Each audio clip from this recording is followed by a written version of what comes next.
It's Friday the 26th of November. This is the Climate Alarm Clock. This week's main stories: controversy over proposed Peat bill, and Greens in power in Germany. Also coming up on this week's show, we continue our collaboration with Irish Doctors for the Environment. We look at food in our Science Explainer. Cara chats to Flossie Donnelly, and Anna chats to some activists about their experience of COP26. Hello and welcome to the Climate Alarm Clock podcast. I'm Darragh Wynne and this is the Season 1 finale. Thank you so much for tuning in to us for the last couple of months. For the last time this season, we have our usual mix of features and explainers, and as always, we start with the news. I'm delighted to be joined one last time by Anna Pringle and Ciara Tiernan. How are you doing? Hi, Darragh. That makes me sad. Good, yeah, bittersweet for me as well. It was great. It was so great doing the podcast, but I can't believe it's over. For now. I feel like we should have an all singing, all dancing finale, Darragh. Yeah. So I'll do my best.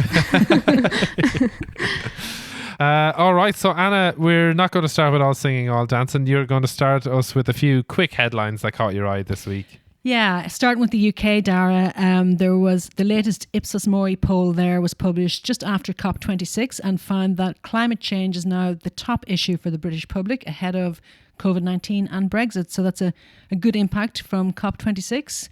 And here at home, Quilcha and the ASB are set to establish a new joint venture company. And it was announced this week they're aiming to deliver a 1.5 billion renewable energy project. What the project is has yet to be announced, and we'll keep a close eye on that. But that seems like an ambitious plan. And then finally, Simon Harris has come out in support of investment in lab-grown meat. Not surprisingly, the agricultural industry is concerned about that and described his support as mind-boggling. Yeah. And it's that kind of interface between industry and politicians where we're going to for our first big story then of the week, which is the Peat bill, which has been proposed by Regina Doherty, that's basically looking to allow the continued extraction of peat for the horticultural industry. So the horticultural industry, and in particular the mushroom industry, are struggling owing to a lack of peat. And the narrative that's kind of coming out is that we don't have our own peat anymore, so we're being forced to import it. And Regina Doherty is saying this is even worse for the environment. But well-timed, an article by Niall Sargent that came out last week found that we are actually exporting 10 times more peat than we are importing. So actually we have the peat here. We're just choosing to export it instead. So it's just a big mess. And then I think the fact that it's Fianna Fáil and Fine Gael, two government parties who have signed up to the Climate Action Plan, who helped to develop the Climate Action Bill, are now putting out this completely counterproductive proposal that some people are even saying contravenes EU law, that won't actually go anywhere. It's a classic example of delaying climate change, of a delay tactic, because what they're proposing is a derogation for peat producers for a so-called short period of time.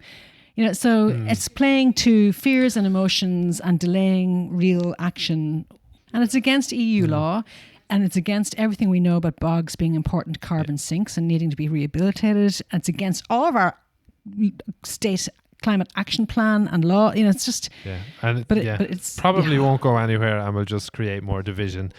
On the legislative front, something a little more positive than Ciara that Lynn Ruane has brought to the Shannon that you were going to tell us about. Yeah, so on a more positive note, Lynn Ruane brought forward the Companies Emissions Reporting Bill, which would mandate companies to publicly disclose the amount of greenhouse gases that their activities have caused. So that's really good in terms of transparency and public accountability of what companies are up to and what kind of emissions they're producing. I seen in the news that less than 1% of Irish companies consume 21% of the national primary energy. So that's really interesting. And a climate comrade of ours, Senator Lynn Boylan, noted that although EU regulation is being formulated on a bill similar to this, there's no reason that we have to sit back and wait for the EU to make the laws when it comes to the environment. We can go ahead and make our own laws and be a leader on climate law instead of lagging behind. Or even worse, contravening EU law. Exactly, yeah. Another potentially good development, Anna, is the Greens going into what's been called a traffic light coalition with two other parties in Germany. Yes, the Greens are now in coalition in Germany as the junior partner in coalition, and their programme for government is already containing a lot of things that we're quite familiar with here. So, for example, they've got an 80% renewable energy target by 2030, and that includes higher demand for electrification because of, guess what, Ciara, your favourite thing, 15 million more electric cars on the road. Yes. But they're also planning to exit from coal power, which certainly won't be popular in parts of Germany. They're planning to close coal mines, shut down coal plants, ideally by 2030. Well, I'd take a few more cars if it meant that the coal plants were going to be shut down. I'd trade that off. We are staying in Europe for our not climate story this week, Anna. Yeah, this was just a tragedy that was announced on Wednesday where 31 people died trying to cross the English Channel in an inflatable dinghy from France to England. And it's just horrible. People crammed into a dinghy that's not fit for purpose on a very dangerous stretch of water and tragically died. Yeah, it's just such a tragic story. Anna, can you, I suppose, make clear to us what the climate connection is? Yeah, well, I mean, one of the things that we are seeing a lot is that the increasing intensity and frequency of weather events will lead to more refugees. The UNHCR already says that there's an average of more than 20 million people leaving their homes every year due to weather events. Now, many of them are within their own countries, but it's also going to lead to international refugees as well. As we see the climate emergency really having an impact, human life is not going to be possible in certain areas of the world. So where are they going to live? How are we going to welcome them, hopefully? And what we've seen in this case in the Channel tragedy is, for the most part, we're not even calling them people. We're calling them migrants. They're people. And they're being used as a political football between England and France at the moment, just as we saw on the Belarus border as well. People are being used as pawns in international politics. And yeah, we need to do better. Yeah. Better, yeah. We need to let humanity drive our decision making and how we manage this awful crisis of people being forcibly removed from their homes. You know, people don't want to leave where they come from. They love their homes and you know, if they're in such a dire situation that they're willing to put their own lives and the lives of their children at risk just so that they can survive and have some quality of life. We need to acknowledge that those people deserve refuge and safety, and they need to be treated with respect and humanity and yeah. Sorry, and I think we just also need to be aware of that climate connection, of the fact that our own climate action plan says that one of the consequences of climate change will be greater political and security instability. So there's a direct connection with our lifestyles here and our emissions and a world that is less hospitable to people, and also with more political unrest that causes this migration. And in us finding our humanity, we need to really be aware of where we fit into this puzzle and be aware of the impacts that our emissions are having around the world, and being open to refugees and being more welcoming as a result. And as you say, that has been missing from the narrative so far. Yeah, well said, Darragh. And we need to remember too that our own direct provision system here is not exactly welcoming or humane for people who come here seeking asylum either. But I just thought it was important for us to acknowledge the tragedy this week and just remember those people, and may they rest in peace. Yeah, absolutely. Before we leave the newsroom then, we're going to hand over to you, Ciara, to tell us about quite a nice article that Rebecca Solnit had in The Guardian this week. Yeah, so Rebecca Solnit had a article about confronting the climate crisis without losing hope, and it really resonated with me. She described us as citizens of the earth, and that just follows on so nicely from what we were speaking about, our humanity letting us drive the change that needs to happen. Something that I loved is that she pointed out that a lot of what we have to, quote, give up is poison, destruction, injustice and devastation, and that the world could be a far richer place by many measures if we do what this catastrophe demands of us. Yeah, that's great. And that's a great article because 10 ways to think about the climate crisis without losing hope. And one of the things that I really liked was pay attention to what's already happening. So there's a lot of good stuff happening. And we'll hear that later when we talk to the activists who went to Glasgow recently. And the other thing I think was, as you were just saying, Ciara, it's that the imagination is a superpower. So let's imagine a better world and a better planet instead of focusing on the negatives, and use the imagination to really change how we do things. Absolutely. Let's not lose sight of what we're fighting for. Yeah, for sure.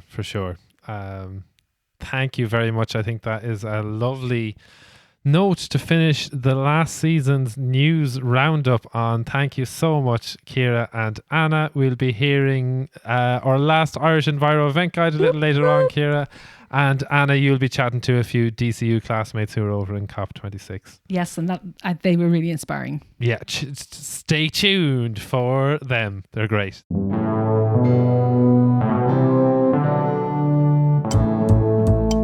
Also still to come on the Climate Alarm Clock, we continue our collaboration with the Irish Doctors for Environment, and we look at food in our Science Explainer. But first, we're continuing our collaboration with Cara from the Book of Leaves podcast, who spoke to Flossie Donnelly this week.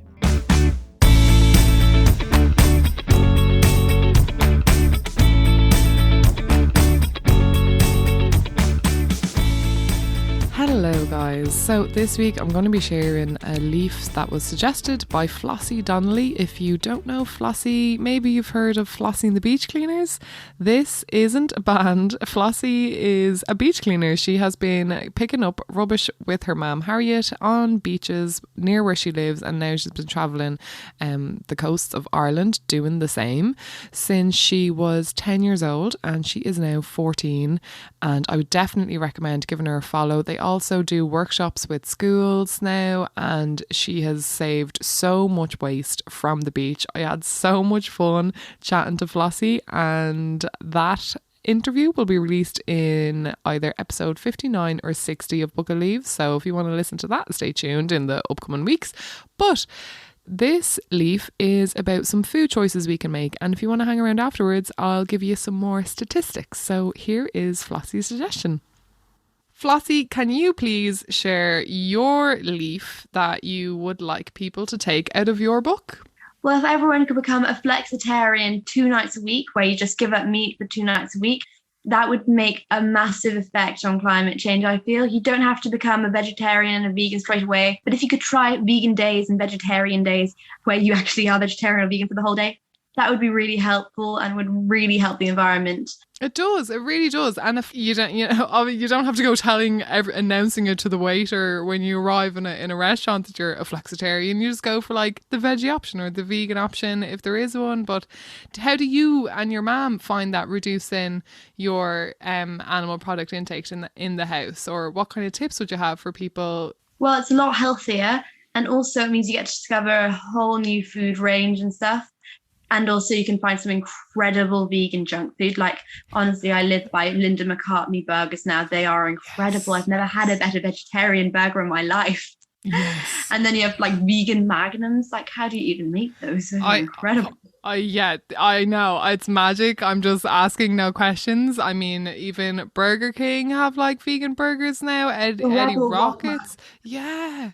I mean, and even KFC are bringing out vegan things. But then, of course, you can...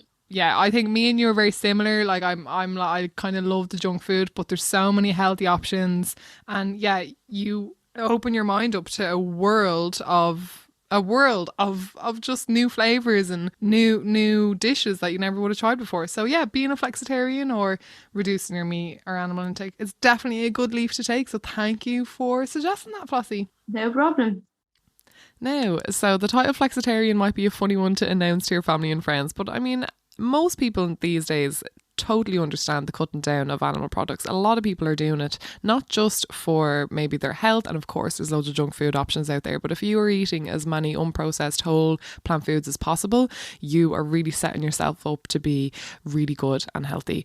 Nutritionfacts.org is a really good website I would encourage to check out, but people are obviously doing this for the environment. I mean, every day that you don't eat animal products, you can save over 4,000 litres of water, 18 kilograms of grain, 3 meters squared of forested land, and 9 kilograms of CO2 being emitted into the atmosphere from one day of being eating plant-based. So you don't need to commit. I've heard so many people say to me, oh, I'd love to be vegan, only I love Milky Ways. And I'm like, well, be vegan except for Milky Ways. You know, it doesn't have to be 100% perfect, but of course reducing animal products also means there are less lives being lost, because of course when we eat sausages that are made from pigs, that's a pig that had to die for those sausages. So of course there is the animals, there is the planet, and there's the health. Loads of reasons to be a flexitarian, and you don't even have to miss your magnums. So there you go. Thank you so much for listening.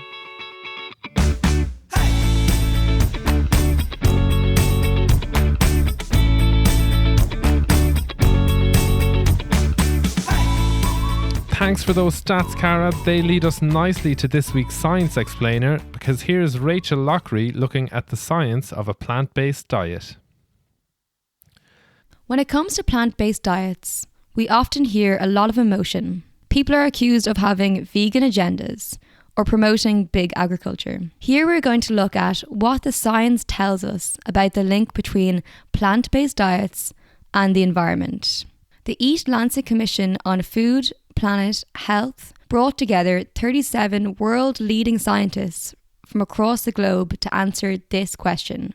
Can we feed a future population of 10 billion people a healthy diet within planetary boundaries? In 2019, they published their findings in the Lancet Medical Journal. The short answer to their question was yes, we can feed everyone on the planet. But not without making radical changes in how and what we eat. The scientists worked together to develop global scientific targets for healthy diets and sustainable food production. They found that a diet consisting largely of vegetables, grain, and plant-based protein, with only a small amount of meat and dairy, is healthier both for people and planet. To understand how it's healthier for the planet, imagine the Earth from space. Most of the surface is covered in water. We're going to focus on land for now. Just 21% of the surface is habitable for land-based people, plants and animals. What do you picture on this land? You might imagine the African plains or lush rainforests, but in reality, half of it is agricultural land. That's a lot of land, which up until relatively recently was space for nature, for giant carbon sinks like forests and peatlands, and for countless species of plants and animals. Now, let's be clear, we all need to eat, and agriculture needs to use land to feed up to 10 billion of us by mid-century. But as well as squeezing out space for nature, agriculture also counts for 20% of global emissions. In this limited space, we have to balance producing food with biodiversity and reducing carbon emissions. That's the challenge that the Lancet study was trying to address. So why was their headline recommendation to reduce meat and dairy intake? They found that Western countries may have to reduce their meat intake by up to 90% to avoid environmental catastrophe. Well, the reason is that meat and dairy production use 3/4 of all agricultural land and account for nearly 60% of agriculture's emissions. Is this because meat and dairy provide us with most of our protein and calories? No. Fruit, vegetables and grains take up much less land and provide us with 80% of our calories and 60% of our protein. Meat production is just inefficient compared to plant production because we need to grow food to feed the animal, which then becomes our food. These animals take up space, but the food they need to eat is often grown on other farmland, processed and transported to them. The science shows if we switch to more plant-based food production, as well as reducing emissions, we are using land more efficiently and can give more space to nature for biodiversity and for storing carbon. And even better, with more plants in our diet, we will all be healthier too.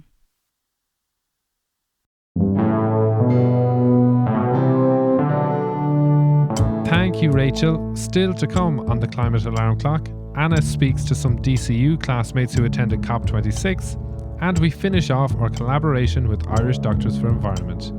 But now, we're handing back to Ciara Tiernan for the Irish Enviro Event Guide. Hello and welcome to the final Irish Enviro Event Guide for Season 1 of the Climate Alarm Clock. I've had so much fun learning about and getting involved with the Irish climate events, and I hope you have too. So without further ado, here are some of this week's highlights taking place from the 28th of November to the 5th of December. For our friends in County Wexford, the Ballymoney Community Group are hosting an educational event, The Importance of Bees. Speakers Mary Montout and Samuel Allen will debunk some bee myths and speak about the importance of bees in our world. The event takes place on Sunday the 28th of November at the Turra Vale in Ballymoney. Spaces are limited to 25, so be sure to register ASAP by emailing ballymoneycommunitygroup@gmail.com. If you're in Cork this weekend, why not join ecologist Jenny O'Hare for an afternoon of forest immersion and reigniting a relationship with self and nature. Take time, slow down, and tune in to the ancient woodland of Ballymoney with 2 experienced facilitators. You can expect forest walking, guided meditation, reflection, and storytelling around the fire. This event sounds really special. It's taking place on Sunday, the 28th of November. Tickets are €10 by donation and available through eventbrite.ie. Do you want to take some direct climate action? Then join Turra Lodge Farm in Ballynacorra, County Laois on Saturday, the 4th of December, who are planting 2,000 trees in aid of reforestation in Ireland. You're invited to come along and kick off your Christmas season with this good deed. The event hosts will have tea, coffee, and hot chocolate available for volunteers, and eco-warriors of all ages are welcome. The event promises to be an enjoyable and fulfilling day, so go ahead and register for free through eventbrite.ie. Last, but certainly not least, in Dublin, you can join artist Eimear Walshe for their live workshop, The Land for the People, on Saturday the 4th of December in Temple Bar, Gallery and Studios. The event is for over 18s only. Now, that's got me interested. The workshop moves through exercises on themes including inheritance, displacement, community organising and revenge. Ooh, sign me up. You can register for free through eventbrite.ie. That's it for the events. Be sure to follow us on social media for a detailed roundup of these and additional unmentioned events. If you've attended some of the events showcased on the pod, let us know how you got on by sending us a message on our socials. I'd love to hear from you. Slán go fóill. Thanks, Ciara. We'll be handing over to Anna for her roundtable COP discussion shortly. But first, it's time for our Irish Doctors for Environment collaboration. I spoke to Dr. Colm Byrne, a consultant geriatrician in the Mater Hospital, and we're going to drop in on the conversation where Colm is telling me about the impacts air pollution has on our health in Ireland. Yeah, so it's considered one of the biggest risk factors for mortality, up there with smoking, high blood pressure, high cholesterol, in terms of its cardiovascular risk and its risk on respiratory illnesses.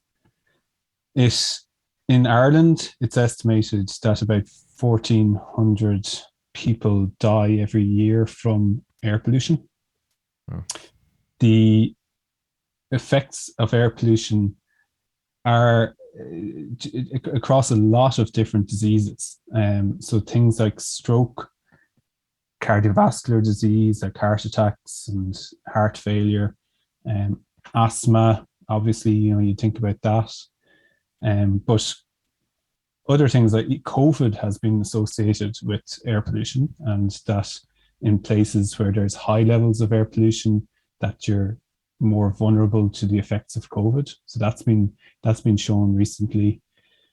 And then other things like dementia has recently been shown to be associated with air pollution, and the Parkinson's disease as well, and even other inflammatory diseases like rheumatoid arthritis and chronic kidney disease and things like that as well have also been associated with air pollution. And I suppose the interesting thing about it is that it's not just in China or India where there's very high levels of air pollution. The effects are throughout the where there's air pollution. So even in Ireland, where we have relatively low levels of air pollution in the global context, even in Ireland, there's effects being shown on cardiovascular disease, on respiratory disease, and then the research I did into stroke. So that's the main issue there with air pollution. Yeah, and I suppose like one of the things that I've been saying the whole way through the series about Irish Doctors for the Environment is that it's such a positive message that you espouse because of the sort of immediate impacts that taking climate action can have on human health. Yeah, that's it. So air pollution has been shown to have effects, within a couple of days, even hours of exposure. So to take the converse of that, if we reduce levels of air pollution and we reduce, so in Ireland it's mainly residential solid fuel burning. So your wood logs on your fire, your stove, your coal, and so on the fire. That's the main source of air pollution, and then driving your car, petrol or diesel car is another major source. But if you don't drive your car, if you don't light a fire, that has an immediate benefit, over the next day or two. So it's not just about the long-term decades effects of releasing CO2. It's that there's short-term immediate health benefits to reducing air pollution and reducing or humanity's effects on the globe. That was Dr. Cullen Byrne, and I think it was a great chat to finish up our IDE collaboration. The climate crisis is a health crisis, and when we take climate action, it can have immediate health benefits. We will be releasing an extended chat with Cullen where we also discuss the health and climate benefits of active travel. Now, before we go, we're handing over to Anna, who spoke to 5 classmates from DCU who were all at attendance at COP26 to get their impressions of how it went and some ideas of what they're going to do next. I'm here with a very special group of people. They're all classmates in DCU's Masters of Climate Change programme, and they all attended COP26 in Glasgow. So we're going to hear about their experiences there. Now, we could have talked all day, but I asked them to pick one reflection each to share. So I'm going to hand you over now to Dylan, Roisin, Marcia, Sinead and Teresa. I was there representing a grassroots activist group that I'm a part of called Not Here, Not Anywhere. And we campaigned for a fossil-free future, for decarbonising our energy systems in Ireland and across the world. And we were actually in the green zone in COP. We're doing an exhibition there for the public. And while we were there, it got up the greenwashing zone, which was we found quite amusing. But I guess my reflection on COP, is a tale of two COPs. There was the COP that happened inside the boardrooms, and then there was the COP that happened on the streets. And to be honest, the COP that happened on the streets filled me with more hope than what happened in the boardrooms. Yeah, I guess one of the main things that stuck out to me was the sheer contrast between the kind of formal negotiations and those side or fringe events. Was as we were walking to the protest, we walked past the blue zone, and literally the people walking to the protest were walking in one direction, and the people walking to the blue zone were walking in the complete opposite direction in their suits, ready to go into the building. And the visual was quite powerful in itself. As an overall reflection, I felt that out on the streets in general, it felt like, the movement is building back to maybe somewhere where it was in 2019 when it was at its peak. And that felt really positive. What I can say is that it's important for me to have seen in that such a brief time, to have seen a bit of both worlds that the guys were describing there. And the emotional side of the two aspects as well. I think you have a mix of many emotions. You have frustration, you have hope, you have passion, you have, and you have the intersectionality of so many people coming there from all walks of life, all different backgrounds, and all different reasons as well. We were very touched by this event that we attended, but somehow we were left with a sense of, were we just tricked into a greenwashing event or not? So it just kind of, takes away the authenticity out of it. So the individuals that were talking there were really genuine in what they were saying, but the fact that they were representing businesses naturally led them into promoting their business. And I remained with a question that I still have an answer for myself, that was, I'm going to follow up on what they're promising, they're saying, they're doing, and see if they're delivering. The kind of main thing that I took away from it was the great angry energy that there was on the streets, a very positive angry energy that there was, and it definitely inspired you to see so many people there. And even though there were significant proportions of the world's population not represented in either in the negotiations or even on the streets by not being able to attend, it was great to see so many people still have the demand there, and to be demanding this kind of change from our leaders, regardless of what was going on in the negotiations. And there are these pockets of action happening all around the world, and it's very much solutions orientated and very effective action. And it's not to place that responsibility for action on individuals, but it's very inspiring and energizing to know that that's happening. Okay, well, I was there with FASTA, which is the Foundation for Economic Sustainability. There was a speaker, the Welsh Minister for Future Generations. I want us to get Minister for Future Generations in every single county. The crying has been done. The anger really, really needs to be got across at this stage. We cannot say, we're just sad about this. We just have to, I'm afraid it's time for the pitchforks, as one of my friends says. Thanks, everyone. I know that was hard to narrow that down to one or two things, but what a great insight into the sights and sounds of COP. Now the question is, what are you bringing home with you in terms of actions or next steps? Slightly different order this time. Dylan, Marcia, Roisin, Sinead, and then Teresa. We need to get involved in these civic society groups, because there's power in those civic society groups. And we saw that at COP as well. Eamon Ryan was on that stage for the Beyond the Oil and Gas Alliance. And I saw the behind the scenes of the various different groups in Ireland that were talking to Eamon Ryan, lobbying him and making sure he was up on that stage. And that's a huge achievement for Ireland. We need to hold them to account now, because they've made that commitment publicly. We just need to hold people to the rhetoric, and also challenge for stronger action from our legislators as well, because this can only be solved systemically through policy instruments.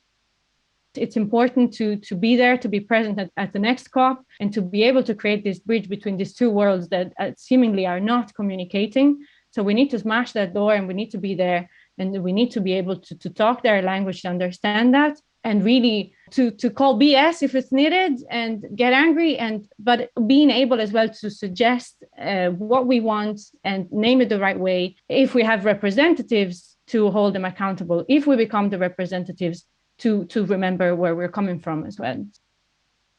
I think one of the first things we'll probably do is get together, sharpen our pitchforks, and see can we get a train to Egypt for next year's COP. But yeah, I guess that piece about collective action, and getting active and just getting together with people, it's so much less scary. It's so much more empowering. Not to be cheesy, but I love that quote that's like, a small group of people can change the world. Indeed, it's the only thing that ever has. So I think one of the main things I took away from the weekend was a quote that Wanjira Masai had used in that Green Zone presentation that we went to.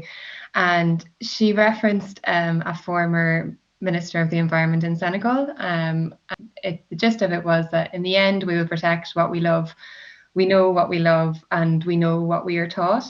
And I think in an Irish context, it's specifically important because it's all about broadening and diversifying what we know and being able to have conversations that are much broader and diversified than what's going on right now. We have very specific groups within some sectors that are using very harmful and polarizing discourses to really pitch themselves as a whole sector against this so-called environmentalist group or against just climate action in general. And at the end of the day, if you're doing that, you're pitching yourself against climate change, you're pitching yourself against science, and that's just non-negotiable. It's not going to benefit anyone in the long run. And I think the more that we can broaden and diversify those conversations, the more people can engage in direct action and really hold their leaders to account as well, because you're armed with that knowledge to really demand the system change that we need to tackle the climate crisis. So be prepared to accelerate to the next level and accept that even though they're banging on the doors constantly, but the only difference I'll say now is that there's more people. Before we finished, Sinead wanted to add one more thing, a very important point about COP. The outside of COP is very fun. Definitely a great way to go and have a good weekend with your friends and your climate comrades. Like the energy on the streets, I was just laughing at some of the things we saw. There was one person walking down the street in a wetsuit, during the march, which was just so prepared for the conditions of the day and also to deliver a very effective message. Thanks everyone for taking the time to share your insights here on the Climate Alarm Clock. I'm very inspired listening to you, and it really sounds like you've all come back fired up, ready to take action, and that is so positive for all of us. Thanks for that, Anna, and to Dylan, Roisin, Marcia, Sinead and Teresa. Lots of food for thought on what we can all do next climate-wise. Well, that is it for season 1 of the Climate Alarm Clock. Before we go, I need to thank the amazing team involved in putting all of this together. And I'm joined for the thank yous by Ciara and Anna. Thanks to our wonderful design team of Brian Byrne, Colin Carthy, Lucy Power, and to our writers, Adam Boland, Kosh Gleeson, and to Fola O'Connell Grenell, who did PR. A huge thank you to our social media team, Anne Deely and Ciara Daly. Ciara was also one of our presenters, along with Ellen Hegarty and Rachel Lockery. And a big thanks to Cara Carney from the Book of Leaves and everyone at Irish Doctors for the Environment for collaborating with us this season, and to all our guests throughout the series. And a big thank you to our sound engineer and producer, Robert Cotter, who worked his magic every week to make our show sound great and also wrote all the music for the show, including what you're listening to as I speak. Thanks, Rob. Thanks a million, Rob. And finally, a huge thank you to my newsroom comrades here, Ciara Tiernan, also of Irish Enviro Event Guide, and Anna Pringle, who wrote and recorded numerous features too. And thanks to Darragh, our podcast parent, for making this all happen and bringing it together. Thanks, Darragh. Thanks very much. It has just been a great team and a great experience doing all this, and we're all very excited for next season and a bit at a loss as to what we're going to do next Thursday. We'll be continuing to post on our social media pages at Climate Alarm Clock on Instagram and Facebook, and at The Climate Alarm on Twitter. And do keep an eye out for bonus content wherever you get your podcasts. We will be back bigger and better with season 2 in the new year, but bye for now. Bye.